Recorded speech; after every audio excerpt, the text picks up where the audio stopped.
এটি হচ্ছে গুলিস্তান মোড়ের একটি শরবতের দোকান, যেখানে খুব রঙিন এক ধরনের শরবত বিক্রি হচ্ছে, সাথে দইয়ের মিশ্রণে তৈরি করা হচ্ছে। এই শরবতগুলো খেতে অনেক মজাদার। প্রতি গ্লাস শরবতের দাম হচ্ছে 15 টাকা করে।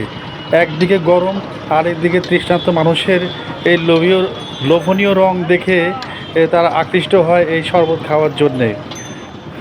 একে তো গরম, তার মধ্যে হচ্ছে বরফে মেশানো ঠান্ডা শরবত, খেতে অনেক মজাদার, তাই এখানে লোকের ভিড় লেগেই থাকে।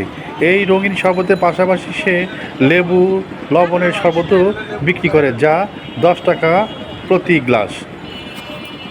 আসুন আজ আমরা তার এই শরবত বেচাকেনার কিছু দৃশ্য দেখি।